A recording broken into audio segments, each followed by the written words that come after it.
মুনাফিক। একাধিকবার বলছে নবী, একাধিকবার, একাধিক হাদিসে নবীজি বলছে সে মুনাফিক, মুনাফিক, মুনাফিক। ভোটে দাঁড়াইছি না যে, সবার সমর্থন আমার দরকার, আপনাদের প্রত্যেকের একটি ভোট আমার দরকার। এবার আপনি খারাইয়া মতেন আর বইয়া মতেন, এটা দেখার বিষয় না। আমার ভোট দরকার না, না, আমি ভোটের জন্য আসিনি। এ হায়া নারী, বেপর্দা নারী, মোবাইলের নারী, টিকটকের নারী, সিনেমার নারী, নাটকের নারী, ওর কাছে তো কিচ্ছু নাই, কিচ্ছু নাই। ওর যা ছিল অত টাকার মূল্যে বিক্রি করে দিছে, অত পয়সা মূল্যে জীবন বিক্রি করে দিছে, যৌবন। ওর কাছে আছে কি আর? তুমি আর পাইবা কি সেটা? ও তো তোমার জন্য সাজে নাই, ও তো টাকার জন্য সাজে। ও তোমার জন্য নাচে না, ও টাকার জন্য নাচে। ও তো তোমার জন্য গায় না, টাকার জন্য গায়।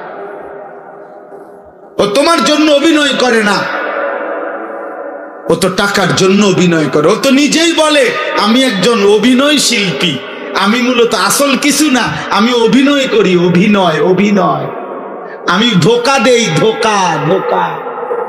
নাকি বলেন ভাই? মুজিব ভাই কয় অভিনয় হে নিজে কয় নাই, সেই তো বলতেছে আমি অভিনয় শিল্পী, আমি অভিনেতা, আমি অভিনেত্রী, মানে আমি অভিনয় করি, আমি ধোকা দেই, আমি আসল না। রাত যদি আর ভোর না হয়, এমন কি হইতে পারে না? ফিলিস্তিনের কত বাচ্চা রাত্রে ঘুমাইছে আর জাগে নাই, এমন হয় নাই? গাজার কত সন্তান, মায়ের কোলে এমন সন্তান, বাবার কোলে এমন সন্তান হারিয়ে যায় নাই? মাত্র গাজায় ৭৫,০০০-এর চাইতে বেশি ইমানদার মুসলমান শাহাদাত বরণ করছে। এমন শাহাদাত, এমন মৃত্যু আমাদের কি হইতে পারে না? অতএব আমি অনুরোধ করি, একটা ছেলেকে বললাম, যদি বিবেক থাকে আজকে সেজদা দাও, আজকে, আজকে এখান থেকে গিয়ে ঘরে যাইও না, মসজিদে যাও। পূর্ব জামানার এক ডাকাত সর্দার ছিলেন, সমরকন্দের, আমরা কিতাবে পড়ছি, ফুজাইল ইবনে ইয়াজ। পরবর্তী জামানায় যিনি আল্লাহর শ্রেষ্ঠ আউলিয়া হয়েছিলেন, ফুজাইল ইবনে ইয়াজ, উনি প্রথম জীবন ডাকাতের সর্দার ছিলেন।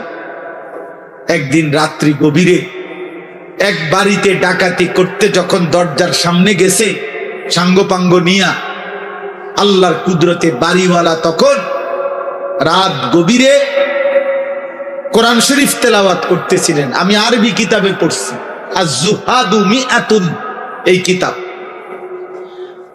তো রাত্রি গভীরে ওই বাড়িওয়ালা তখন আল্লাহর কোরআন পড়তেছে, আর ঠিক উনি যখন আইয়া দাঁড়াইছে, এই ডাকাত সর্দার বাড়িওয়ালা তখন কোরআনের একটা আয়াত পড়ছে, আলাম ইয়ানি লিল্লাযীনা আমানু আন তাখশা কুলুবুহুম লিযিকরিল্লাহ।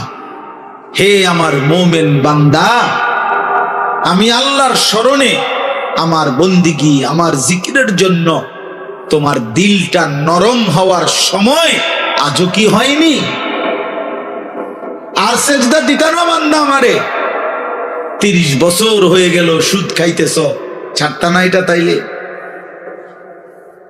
10 বছর হয়ে গেছে কোনদিন ফজরের নামাজ পড়লা না, আর পড়তা না বান্দা?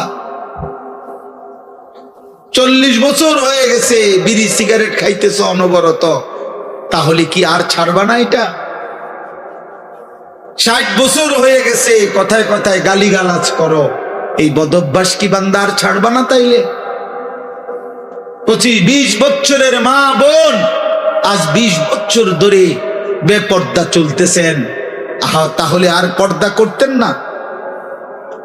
30 বছর ধরে যেই ঘরে টেলিভিশন চলে, প্রতিদিন নাটক, সিনেমা, নর্তকীর ছবি চলে, ছেলে মেয়ে নাতি নাতনি দেখে, হে বাবা, এই ঘরে কি আর তাহলে টেলিভিশনের আওয়াজ বন্ধ হবে না? এই গুনাহ আর থামবে না? তাইলে আল্লাহ জানতে চাচ্ছে, বান্দা তাহলে কি আর ফিরবা না? এ কথাইটা উনি শুনছে, শুই নাই কিতাবে লিখছে ফাওয়াকাফা, ফুজাইল থেমে গেছে, আর দরজায় হাত দেয় নাই, ভাঙে নাই, ডাকাতি করতে বলে হাত দেয় নাই। ফাআদবারা, পিছনের দিকে চলে আসছে। আয়েশা দুই হাত তুলে একটা চিৎকার দিয়া, গভীর রাতে চিৎকার দিয়া বলছে, বালা ইয়া রব্বি কদ আনা, এই রব সময় হইছে মাওলা, সময় হয়েছে রে মাওলা, আমি ছেড়ে দিলাম নাফরমানি,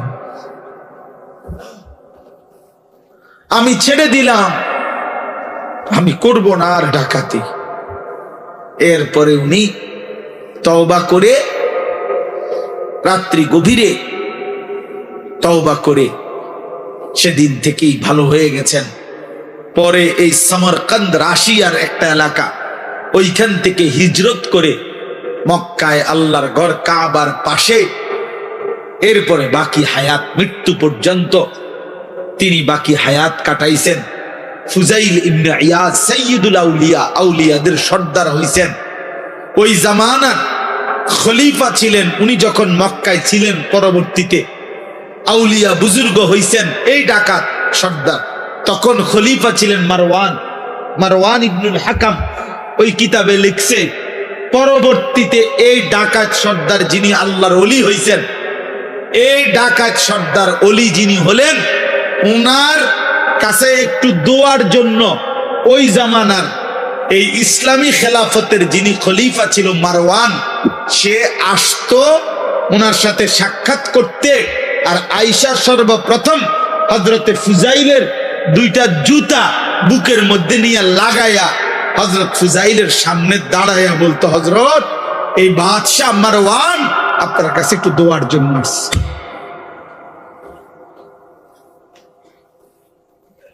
যিনি খলিফা, যিনি বাদশাহ। এজন্য প্রিয় ভাই, রহম করো, রহম করো, এমন সুন্দর জীবন নষ্ট করো না, এমন মালিক বইল না। আল্লাহ বলছে রব্বিল আলামিন, আমি গোটা জগৎ সমূহের প্রতিপালক, আমি রব। আমি শুধু সৃষ্টিকর্তা না, আমি শুধু বানাইয়া ছেড়ে দেই নাই, আমি লালন করি, পালন করি। আমি রব, আমি শুধু সৃষ্টিকর্তা না, আমি শুধু ছেড়ে দেই নাই, বরং রব বলে কাকে?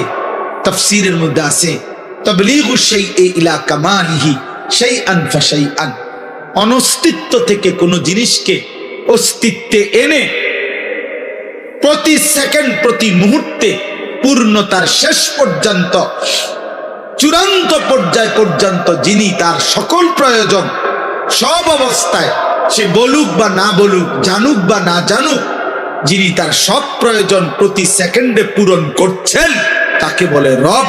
আর এটা শুধুই আল্লাহ। আমরা এই পৃথিবীতে ছিলাম না, আমাদেরকে এই পৃথিবীর অস্তিত্বে এনেছেন কে? আনার পরে আল্লাহ আমাদের লালন পালনের দায়িত্ব নিছেন কোন বছর থেকে? 4 বছর বয়স থেকে। কথা বলে না। আবার দায়িত্ব ছেড়ে দিবেন কোন বছর? 40 বছর পর না, প্রথম অস্তিত্বের প্রথম সেকেন্ড, সেদিনও তিনি রব। আমার মৃত্যুর শেষ সেকেন্ড, সেদিনও তিনি আমার। আল্লাহ বলে, বান্দা তুমি বলো কিংবা না বলো, তোমার বাপ অভিমান করতে পারে, তোমার মা কখনো রাগ করতে পারে, আমি মালিক তোমারে ছেড়ে দেব না। তোমার যা দরকার তুমি আমারে ডাকো বা না ডাকো, সেজদা দাও বা না দাও, ঈমান আনো আর কুফরি করো, গোলামি করো আর নাফরমানি করো, আমি তোমাকে দিয়েই যাব, আমি তোমাকে খাওয়াইই যাব, আমি তোমাকে পান করাইয়াই যাব। আমার আসমান থাকবে, আমার জমিন থাকবে, আমার সূর্য উঠবে, আমার চাঁদ উঠবে, আমার রোদ আসবে, আমার বৃষ্টি আসবে, আমার রাত আসবে, আমার দিন আসবে, আমার সৃষ্টি জগৎ, আমি খাবারের ব্যবস্থা করব, আমি রিজিকের ব্যবস্থা করব, আমি সব ইন্তজাম করে, আমি না রব, আমি তোমারে রাখবো, লালন করব, পালন করব। কেন? আর রহমানির রহিম, আমি ভীষণ দয়ালু। যারে আমি বানাইছি তারে আমি ভেঙে দেই কেমনে? যারে আমি বানাইছি তারে আমি ধ্বংস করি কেমনে? যারে আমি বানাইছি তারে আমি আসার দেব কেমনে? যারে আমি বানাইছি তারে আমি ছুঁড়ে ফেলে দিব কেমনে? আমি না রহমান, আমি না রাহিম, আমি না ভীষণ দয়ালু, আমি না দয়াবান? হ্যাঁ, এই জন্য আমি দুনিয়া তো দেব, খাওয়াবো, পড়াবো, দুনিয়া সংসার সব প্রয়োজন পূরণ করব। তবে বান্দা মনে রেখো শুধু একটা কথা, আমি কিন্তু আজ দুনিয়ায় যা দিচ্ছি আগামী দিন আখেরাতে তা হিসাব নেব। মালিক ইয়াউমিদ্দিন। তুমি যেটা বুঝছো এটা না বান্দা, তুমি মনে করছো যেই রঙে ভাত খাও। আমার এক পরিচিত জন, আমার একজন পরিচিত বাচ্চা বয়সী, তো তার মা আপনার 20 টাকার নতুন 100টা না কয়টা 50টা নোট রাখছে আর কি একটা বইয়ের ভিতরে, বুড়ি এমনি রাখা দিছে ঘরে। উনি নতুন নোট মানে এ বুড়িরই ফুট আপনার, হে 2 দিন পর পর এন থেকে একটা নোট নেয়, নিয়ে নিয়ে খরচ করে। তো একদিন মায়ের টের পাইছে কিরে টাকা দি নাই। তো সন্দেহ করতে করতে ওনার ছেলেরা যখন ভালো করে ধরছে, কহ আমি তো নিছি। কয় তো তুমি নিছ কেমনে নিল? কয় 2 দিন পর পর একটা নিছি। আমার শুনাইছে আর কি ঘটনা। তো বললো যে তো তুমি এগুলা নিলে কেমনে? কয় আমি তো একবার নিলাম, 2বার নিলাম, আমনে কিচ্ছু কর না, কেউ কিছু কয় না, এই জন্য না নিছি। আজ আমরা ভাবছি এটা যে আমি প্রতিদিন নাফরমানি করছি, একটা সেজদাও দেই না, একটা গোলামিও করি না, আল্লাহর একটা হুকুমও মানি না। ওমা আল্লাহ দে কি সুন্দর আমারে খাওয়াইতে আছে, ঘুম পাড়াইতে আছে, বিল্ডিং দিতে আছে, বউ দিছে, বাচ্চা দিছে, জিফুত দিছে, সংসার দিছে, তামসা করতে আছি, ফুর্তি করতে আছি, মজা মারতে আছি, কোনো অসুবিধা নাই। ব্যাপারটা কি? আল্লাহ বলেন, হ্যাঁ বান্দা, ব্যাপারটা হলো এই, মালিক ইয়াউমিদ্দিন, হিসাবের জন্য তো আজকের দিন না, হিসাবের জন্য তো আখিরাত। আলাদা দিন রাখছি তো আমি আজ যা দিয়েছি সেদিন আখিরাতে নিয়ে আমার একটা নিঃশ্বাসের হিসাব আমি আল্লাহ নেব। আমার এক লোকমা খাবার, আমি এক ঢোক পানি, আমার চোখের পলক, আমার কায়নাতের যত কিছু দিয়ে তোমাকে উপভোগ করাইছি, আমি তার হিসাব নেব, হিসাব নেব, হিসাব নেব। আমি বাদশাহ, আমি রাজাধিরাজ, আমি মালিক, আমি কিয়ামত দিবসের বিচার দিবসের মালিক। অতএব শুনে নাও, বাদশাহ যেমন আদর করে বাদশাহ তেমন শাস্তিও দেয়, বাদশাহ যেমন পুরস্কার দেয় বাদশাহ তেমন শাস্তিও দেয়। এজন্য আমি রহমানের কারণে দুনিয়া এখন দিচ্ছি, কিন্তু আমি মালিক, আমি জব্বার, আমি আজিজ, আমি জুন্তিকাম, আমি শদীদুল ইকাব, আমি সরিউল হিসাব, আমি হিসাব গ্রহণকারী, আমি কঠোর শাস্তিদাতা, আমি প্রতিশোধ গ্রহণকারী। অতএব আমি আখিরাতে ছাড়বো না বান্দা। আমার একটা নিয়ামতের সেকেন্ড, মিনিট, মুহূর্তের হিসাব আমি নেব। সেদিন আমি আল্লাহ তোমারে বেইজ্জতি করে কঠিন আযাব দিয়ে একটা লাথি দিয়া জাহান্নামে ফেলাইব। একটা লাথি, ফেরেশতাকে আল্লাহ বলবে একটা লাথি মার, তারে জাহান্নামে মার ফেলা। তোমরা বেশি বাড়াবাড়ি করছো, নওজোয়ান বাড়াবাড়ি করছো। তোমরা কি ভাবছো আল্লাহকে? কি মনে করছো আল্লাহকে? কি ভাবছো? বাবা কিছু বলে না তো আল্লাহও কিছু বলবে না, মা কিছু বলে না তো আল্লাহও কিছু বলবে না, সমাজের কেউ কিছু বলে না তো আল্লাহও কিছু বলবে না। না রে বাপ, বিষয়টা এমন না।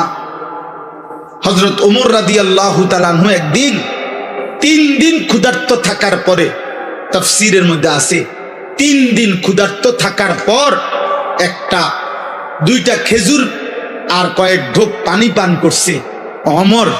তখন আল্লাহর নবী তখন দেখছে, নবীজি বলেন, ওয়াল্লাহি লা তুসআলু আন হাযান নাঈম।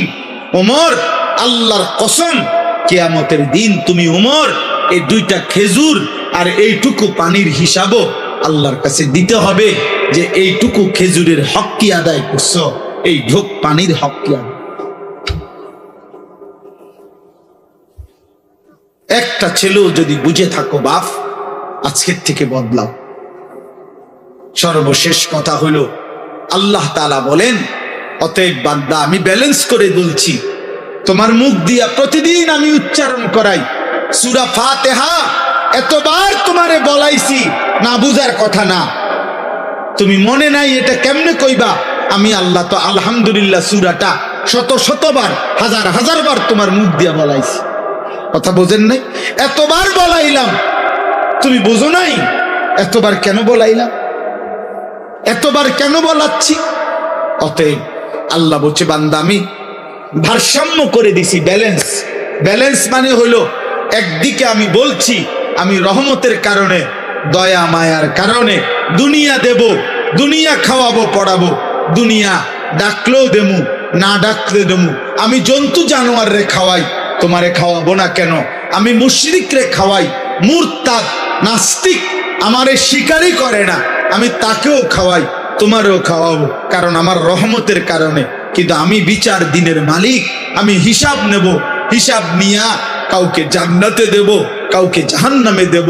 অতএব ইনসাফের বিবেকের দাবি তুমি এটাই বলবা, ইয়াকা না'বুদু, আল্লাহ যেহেতু আপনি সব দিছেন, আবার আপনি সব হিসাব নিবেন, অতএব ডাইন বাম করে লাভ নাই, আমি আপনার গোলামি করব।